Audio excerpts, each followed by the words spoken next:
Hello दोस्तों, section root में आपका स्वागत है। एसएससी दिल्ली पुलिस एग्जाम 2023 24 नवंबर सेकंड शिफ्ट का एग्जाम समाप्त हो गया। दोस्तों आज हम इस सेशन में 24 नवंबर सेकंड शिफ्ट में जो क्वेश्चन पूछे गए उन सभी क्वेश्चनों का एनालिसिस करेंगे। ये सभी जो क्वेश्चन होंगे दोस्तों 100% रियल व ऑथेंटिक क्वेश्चन होंगे विथ एक्स्ट्रा फैक्ट के साथ आपको बताया जाता है, ताकि आने वाले एग्जामों में जो है आपको बेनिफिट देखने को मिलेगी। एक बताओ दोस्तों, यदि हमारे इस चैनल पर पहली बार आए हैं तो इसी तरह का सेशन प्राप्त करने के लिए हमारे चैनल को सब्सक्राइब जरूर कर लीजिएगा और बेल आइकन को भी प्रेस कर लीजिएगा, ताकि हमारे द्वारा जो भी सेशन आपको प्रोवाइड की जाए तो उसकी जानकारी आपको सबसे पहले मिलेगी। क्योंकि जो भी एग्जाम होते रहते हैं दोस्तों उसका एनालिसिस अपने इस चैनल के माध्यम से करवाता रहता हूँ, तो इस चैनल को सब्सक्राइब जरूर कर लीजिएगा और अपने दोस्तों के साथ भी अधिक से अधिक शेयर कीजिए दोस्तों, ताकि इसका सभी बेनिफिट उठा सकें। और यदि सेशन पसंद आए तो चैनल को एक लाइक भी जरूर कर दीजिएगा। तो चलिए सेशन को शुरू करते हैं। क्वेश्चन जो पूछा गया था कि महान्यायवादी का उल्लेख किस अनुच्छेद में है, तो महान्यायवादी से संबंधित एक क्वेश्चन पूछा गया था। तो महान्यायवादी का उल्लेख देखा जाए तो अनुच्छेद 76 में किया गया है।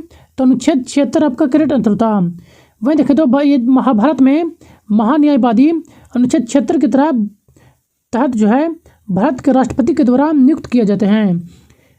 वहीं देखें तो संविधान में अनुच्छेद 76 में उल्लेख किया गया है कि वह भारत का सर्वोच्च कानूनी अधिकारी हैं और भारत सरकार के मुख्य कानूनी सलाहकार के रूप में वह कानूनी मामलों में केंद्र सरकार को सहायता देता है। वह देखें तो यह जो इसका जो उल्लेख किया गया है यह अनुच्छेद 76 में किया गया है। वह देखें तो यह भारत का सर्वोच्च न्यायालय में केंद्र सरकार का प्रतिनिधित्व करने वाला प्रथम वकील भी हैं। महान्यायवादी को एक राज्य में महाधिवक्ता की तरह भवन में एक राजनीतिक नियुक्ति नहीं माना जाता है, लेकिन व्यवहार में ऐसा नहीं है। वहीं देखें तो भारत में राष्ट्रपति एक व्यक्ति के रूप में नियुक्ति करते हैं जो कि सर्वोच्च न्यायालय के मुख्य न्यायाधीश के योग्य होते हैं। यानी कि इनकी जो नियुक्ति होता है वह राष्ट्रपति के द्वारा किया जाता है, जिनकी योग्यता सर्वोच्च न्यायालय की योग्यता के इक्वल होता है, यानी कि बराबर होता है। नेक्स्ट, राष्ट्रपति के द्वारा जो है महान्यायवादी को सौंपे गए कौन कौन से कार्य होते हैं, जैसे कि किसी भी कानून मामले में जहां भारत सरकार संबंधित या महान्यायवादी को सरकार की ओर से सर्वोच्च न्यायालय की उपस्थिति होना पड़ता है।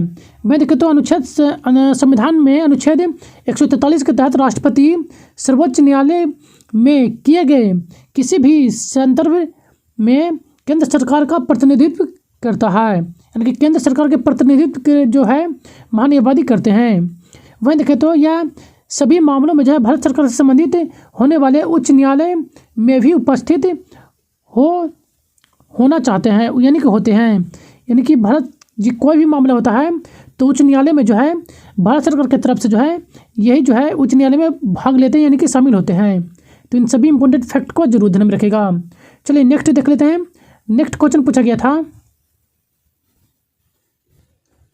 भारतीय संविधान सभा का अनुच्छेद 34 किससे संबंधित है। तो अनुच्छेद 34 में देखा जाए जब किसी क्षेत्र में सेना विधि प्रवृत्त है तब मौलिक अधिकारों को प्रतिनिधित्व किया जा सकता है। यह जो उल्लेख अनुच्छेद 34 में किया गया था, लेकिन कुछ ने बोले कि अनुच्छेद 44 पूछा गया था, तो अनुच्छेद 44 को भी आपको लेकर आया हूँ। चलो नेक्स्ट देख लेते हैं नेक्स्ट पेज में। तब तक नेक्स्ट क्वेश्चन देखते हैं। नेक्स्ट क्वेश्चन पूछा गया था कि नोडा का फुल फॉर्म क्या होता है। नोडा का जो फुल फॉर्म होता है नेशनल एंटी डोपिंग एजेंसी होता है। तो आपका जो करेक्ट जो आंसर होता नेशनल एंटी डोपिंग एजेंसी आपका करेक्ट आंसर होता। वहीं देखें तो यह भारत के डोप मुक्त खेल के साथ 24 नवंबर 2004 को सोसाइटी के पंजीकरण के अधिनियम के तहत 1860 के तहत यह जो है पंजीकरण सोसाइटी के रूप में स्थापित किया गया था। तो इस फैक्ट को भी आप ध्यान में रखिएगा। नेक्स्ट क्वेश्चन, भारतीय संविधान का अनुच्छेद 44 किससे संबंधित है। तो अनुच्छेद 44 पूछा गया था या 34 आपको दोनों कवर करवा दिया हूँ। अब देख लीजिएगा कि कौन सा आपके क्वेश्चन पूछे गए थे। अनुच्छेद 44 देखें तो अनुच्छेद 44 के तहत देखा जाए तो राज्य अपने नागरिकों को भारत के पूरे क्षेत्र में एक समान नागरिक संहिता प्रदान करने का प्रयास करेगा। इस अनुच्छेद का उद्देश्य कमज़ोर लोगों के खिलाफ भेदभाव को दूर करना और देश भर में विधि संस्कृति समूहों को सामंजस्य स्थापित करना। अनुच्छेद 44 में इसका उल्लेख किया गया है। इनसे संबंधित अन्य फैक्ट को देखें तो यह जो है नीति निर्देशक सिद्धांत के अंतर्गत अनुच्छेद 44 आते हैं। और देखा जाए तो नीति निर्देशक सिद्धांत का जो है भाग 4 में इसका उल्लेख किया गया है। अनुच्छेद 36 से लेकर 51 तक नीति निर्देशक सिद्धांत का उल्लेख किया गया है। नीति निर्देशक सिद्धांत को देखा जाए तो सिद्धांत के आधार पर जो है इसको 3 भागों में विभक्त किया गया था। ये जो 3 सिद्धांत हैं, समाजवादी सिद्धांत, गांधीवादी सिद्धांत और उदारवादी वैदिक सिद्धांत। क्वेश्चन इस रूप में भी पूछे जा चुके हैं कि कौन सा अनुच्छेद गांधीवादी सिद्धांत पर आधारित है, तो आप इन अनुच्छेदों को भी ध्यान में रखिएगा। चलिए नेक्स्ट देख लेते हैं। समाजवादी सिद्धांत के अंतर्गत देखें तो इसके अंतर्गत अनुच्छेद 38, 39 का ए, 41, 42, 43, 43 का ए, 47, ये सभी जो अनुच्छेद हैं समाजवादी सिद्धांत के अंतर्गत आते हैं। तो कौन से अनुच्छेद किस सिद्धांत के अंतर्गत आते हैं, तो इस रूप में भी जरूर ध्यान में रखेगा। नेक्स्ट देखते हैं गांधीवादी सिद्धांत।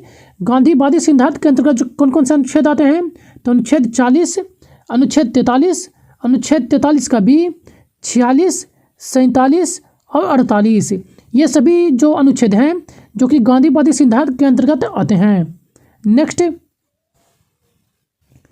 उदारवादी सिद्धांत। उदारवादी सिद्धांत के अंतर्गत देखा जाए तो अनुच्छेद 44, 45, 48, 48 ए, 49, 50 और 51, ये सभी जो अनुच्छेद हैं जो कि उदारवादी सिद्धांत के अंतर्गत आते हैं। तो इन सभी फैक्ट को ध्यान में रखेगा। नेक्स्ट क्वेश्चन पूछा गया था, किस अनुच्छेद में जीव एवं पर्यावरण संरक्षण से संबंधित प्रावधान किए गए हैं। तो अनुच्छेद में देखा जाए तो अनुच्छेद 51 के जी में जो है यह प्रावधान किया गया है, जीव एवं पर्यावरण से संरक्षण से संबंधित उल्लेख किया गया है। तो आपका जो करेक्ट जो आंसर होता अनुच्छेद 51 का ए का जी आपका करेक्ट आंसर होता। इनसे संबंधित अन्य फैक्टों को देखें तो पहले वन्यजीव संरक्षण अधिनियम 1972 में इसको बनाया गया था। इससे देखा जाए तो जम्मू कश्मीर राज्य में जो है नहीं लागू किया गया था जिस समय यह बना था, लेकिन जम्मू कश्मीर पुनर्गठन के बाद जो है अधिनियम 2019 के तहत जो है इसे जम्मू कश्मीर में भी लागू किया गया है, वन्यजीव संरक्षण अधिनियम। वहीं देखें तो वन्यजीव संरक्षण की बात कही गई है कि मौलिक कर्तव्य राजनीति निर्देशक सिद्धांत, राजनीति के निर्देशक सिद्धांत जो है उसमें और संविधान की अनुसूची 7 में, इन तीनों में जो है जीव संरक्षण से संबंधित बाकियों को जो है उल्लेख किया गया है। चलिए इन्हें देख लेते हैं। संविधान के अनुच्छेद 51 का 1 जी के तहत जो है वनों और वन्य जीवों की प्रकृति की पर्यावरण की रक्षा एवं सुरक्षा प्रत्येक नागरिक का मौलिक कर्तव्य होगा। नेक्स्ट देखें तो अनुच्छेद 48 के 1 अंतर्गत जो है राज्य के नीति निर्देशक सिद्धांत के तहत जो है यह बताया गया है कि राज्य पर्यावरण की रक्षा और सुधार और देश में वनों और वन्य जीवों की रक्षा करने का प्रयास करेगी। नेक्स्ट जो इसका उल्लेख मिलता है भारतीय संविधान के समवर्ती सूची 7 में अनुच्छेद 256 में जो है इसका उल्लेख मिलता है, वनों और जंगलों जानवरों की रक्षा का उल्लेख किया गया है। तो इन सभी इंपॉर्टेंट फैक्ट को ध्यान में रखेगा कि वन एवं पर्यावरण से संबंधित जो है किन किन अनुच्छेदों में इसका उल्लेख किया गया है। तो इन सभी इंपॉर्टेंट फैक्ट को ध्यान में रखेगा। नेक्स्ट क्वेश्चन पूछा गया था, राष्ट्रमंडल खेल 2022 में भारत ने कितने पदक जीते थे। तो राष्ट्रमंडल खेल 2022 में देखा जाए तो कुल 61 पदक जीते थे। तो आपका जो करेक्ट जो आंसर होता 61 पदक जो है आपका करेक्ट आंसर होता। इसके अंतर्गत देखा जाए तो भारत के द्वारा 22 स्वर्ण पदक, 16 रजत पदक और 23 कांस्य पदक जीते गए थे। वहीं देखें तो राष्ट्रमंडल खेल में जो है पदक तालिका में भारत 4थे स्थान पर रहा था। वहीं देखें तो राष्ट्रमंडल खेलों में भारत के द्वारा पहला जो स्वर्ण पदक प्राप्त किया गया था 1958 में प्राप्त किया गया था। 2022 में राष्ट्रमंडल खेलों में भारत ने 332 सदस्यों की टीम भेजी थी। तो इन इंपॉर्टेंट फैक्ट को भी ध्यान में रखेगा। नेक्स्ट क्वेश्चन पूछा गया था, शोभना नारायण का संबंध भारत के किस शास्त्रीय नृत्य से है? तो शोभना नारायण का जो संबंध है कथक से है। तो आपका जो करेक्ट आंसर होता कथक आपका करेक्ट आंसर होता। वहीं देखें तो शोभना नारायण एक भारतीय कथक नृत्यक है और भारतीय लेख परीक्षक और लेखा सेवा एवं एक नगरीय अधिकारी हैं। वहीं देखें तो इन्हें जो है पद्मश्री पुरस्कार से भी सम्मानित किया जा चुका है। वहीं देखें तो कथक जो कि उत्तर प्रदेश में किया जाने वाला एक लोक नृत्य है। तो इन इंपॉर्टेंट फैक्ट को भी ध्यान में रखेगा। नेक्स्ट क्वेश्चन पूछा गया था पद्मा रेड्डी किस नृत्य से संबंधित है? तो पद्मा रेड्डी का संबंध देखा जाए तो कुचिपुड़ी से है, जो कि आंध्र प्रदेश से संबंधित है। तो आपका जो करेक्ट जो आंसर होता कुचिपुड़ी नृत्य आपका करेक्ट आंसर होता। वह देखें तो पद्मा जो प्रसिद्ध कुचिपुड़ी नृत्य देखा जाए तो पद्मा श्री रेड्डी जो कि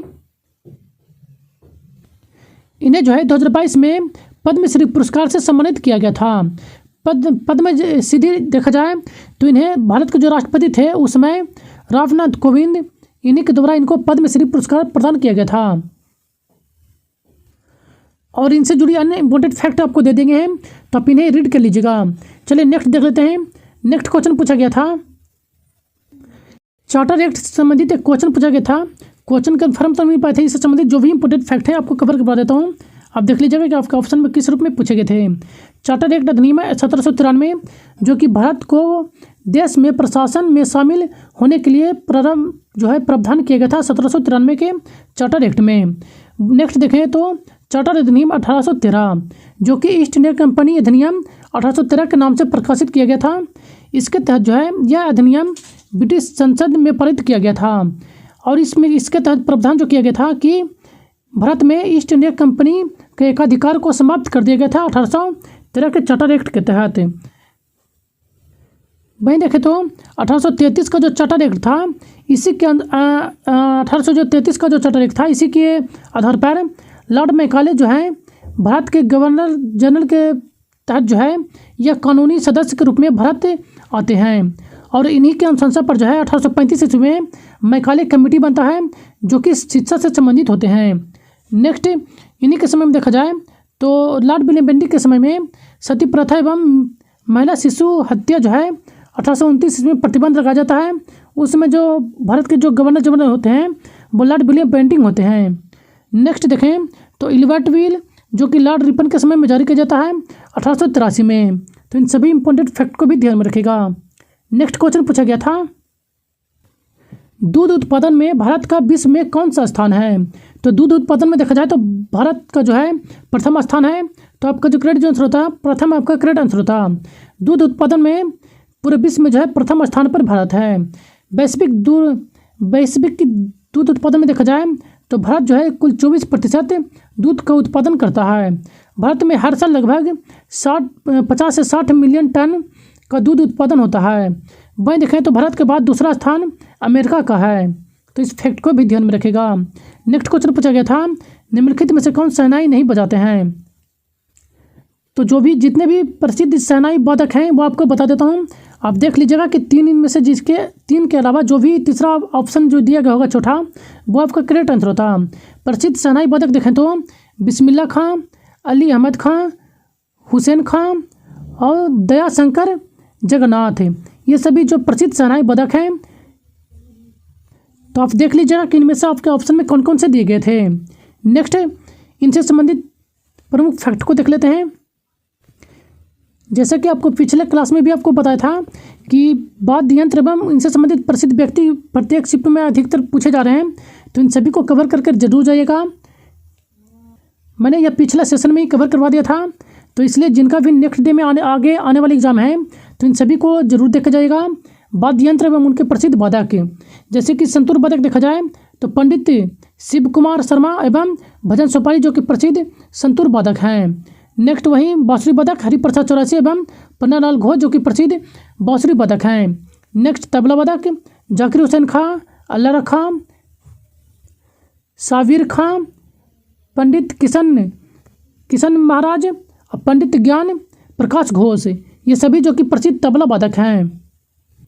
नेक्स्ट प्रसिद्ध सरोद वादक देखें तो अलाउद्दीन खां, अली अकबर खां, आजम अली खां और बुद्धाउद्दीन दास, ये सभी जो प्रसिद्ध सरोद पदक हैं। प्रसिद्ध शहनाई पदक देखें तो बिस्मिल्लाह खान, रामकृष्ण चौधरी, अली अहमद हुसैन, ये सभी प्रसिद्ध शहनाई पदक हैं। नेक्स्ट प्रसिद्ध सितार पदक तो पंडित रविशंकर, शाही परवेज खान, बुधादित्य मुखर्जी और अंकुश शंकर, ये सभी जो प्रसिद्ध सितार वादक हैं।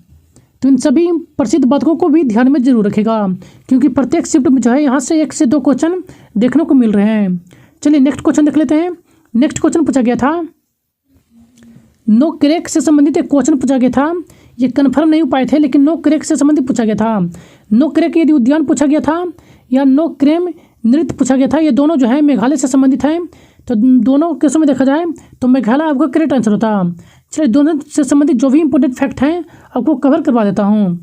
जैसे कि नोंग क्रेम जो कि एक नृत्य उत्सव है, जो कि खासी पहाड़ियों के सांस्कृतिक केंद्र समिष्ट जो है शरद ऋतु के दौरान किया जाता है। वहीं देखें तो नोंग क्रेम जो कि एक राष्ट्रीय उद्यान है, जो कि मेघालय के पश्चिमी गारो जिले में स्थित है, जो कि नोंग क्रेम जैव संरक्षण क्षेत्र का एक हिस्सा है। तो आप देख लीजिएगा इनमें से कौन से आपके क्वेश्चन पूछे गए थे। नेक्स्ट क्वेश्चन पूछा गया था, बाउंस किस खेल से संबंधित है। तो बाउंस जो है क्रिकेट का शब्द है, तो आपका जो करेक्ट आंसर होता क्रिकेट, आपका करेक्ट आंसर होता। क्रिकेट से जुड़ी ये सभी आपको जितने भी शब्द बनिया है आपको दे दिया गया है, तो आप इसे एक बार वीडियो पॉज करके जरूर रीड कर लीजिएगा। चलिए नेक्स्ट देख लेते हैं। जैसे कि चाइनामैन जो कि शब्द है, जो कि क्रिकेट से ही संबंधित है। Ball wicket keeper, fielder, LPW, ये सभी जो शब्द हैं, जो भी इंपॉर्टेंट शब्द होंगे आप उनको एक बार जरूर रीड कर लीजिएगा। तो चलिए आगे चलते हैं। नेक्स्ट क्वेश्चन पूछा गया था, जनधन योजना की शुरुआत कब की गई थी। तो जनधन योजना की जो शुरुआत किया गया था 2014 में किया गया था। तो आपका जो करेक्ट आंसर होता 2014, आपका करेक्ट आंसर होता। 2014 में शुरू की गई प्रधानमंत्री जनधन योजना को वित्तीय समावेश को बढ़ावा देने के प्रयास से इसका जो है शुरू किया गया था। प्रधानमंत्री जनधन योजना जो है 28 अगस्त 2014 को नरेंद्र मोदी के द्वारा शुरू की गई थी।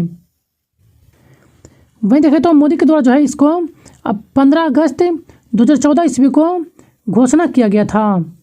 तो आप देख लीजिएगा कि आपके ऑप्शन में किस रूप में पूछे गए थे। नेक्स्ट क्वेश्चन पूछा गया था कि 2011 के जनगणना के अनुसार भारत में सबसे कम जनसंख्या वाला राज्य कौन सा है।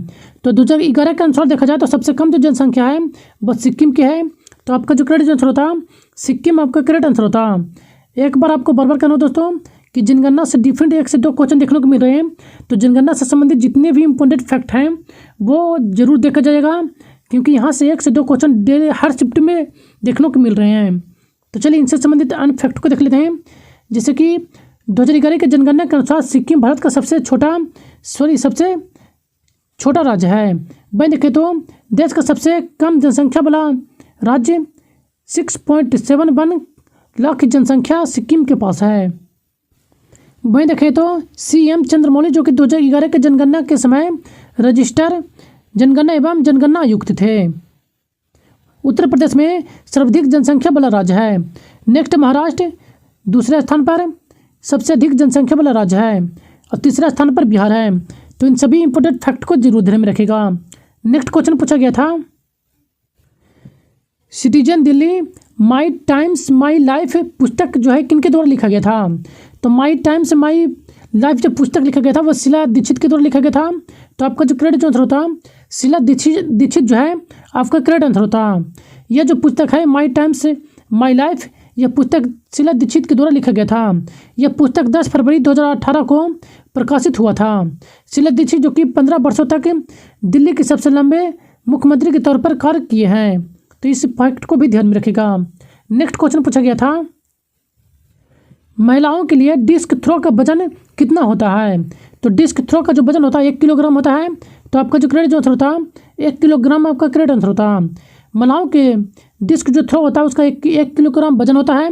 यह धातु की डिस्क होती है जिसका व्यास जो है 18 सेंटीमीटर होता है। वहीं देखें तो डिस्क थ्रो जो कि ट्रैक और फील्ड का खेल है, यानी कि यह जो खेल है जो एक मैदानी खेल है। वहीं देखें तो इसमें एक खिलाड़ी जो है भारी चक्र को हाथ में लेकर जो है ज़्यादा दूरी फेंकने की कोशिश करती है। तो इसका व्यास भी ध्यान में रखेगा, इसका व्यास भी इम्पोर्टेंट है। इसका जो व्यास होता है 18 सेंटीमीटर होता है। नेक्स्ट क्वेश्चन पूछा गया था, अशोक की राजधानी कहाँ थी? तो अशोक की जो राजधानी थी पाटलिपुत्र थी। तो आपका जो करेक्ट आंसर होता पाटलिपुत्र आपका करेक्ट आंसर होता। वहीं देखें तो अशोक की राजधानी जो कि मगध की राजधानी पाटलिपुत्र थी तथा उज्जैन एवं तक्षशिला भी इसकी राजधानी के रूप में जानी जाती थी।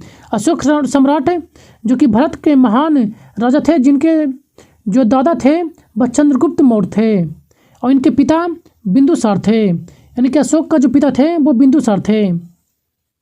वहीं देखें तो अशोक का जो जन्म है पाटलिपुत्र में ही हुआ था। लगभग 304 ईसा पूर्व में इनका जन्म हुआ था। तो इन फैक्ट को भी ध्यान में रखेगा। तो आज का ये लास्ट क्वेश्चन है दोस्तों। यदि सेशन पसंद आए तो चैनल को एक लाइक जरूर कर दीजिएगा और अपने दोस्तों के साथ भी अधिक से अधिक शेयर कीजिए ताकि इसका सभी बेनिफिट उठा सकें। और इसका PDF आपको टेलीग्राम चैनल पर प्रोवाइड करा दिया जाता है, जिसका लिंक आपको इस वीडियो के डिस्क्रिप्शन बॉक्स में मिल जाएगा। आप वहाँ से उसका PDF प्राप्त कर सकते हैं। तो चलिए मिलते हैं नेक्स्ट सेशन में, तब तक के लिए धन्यवाद।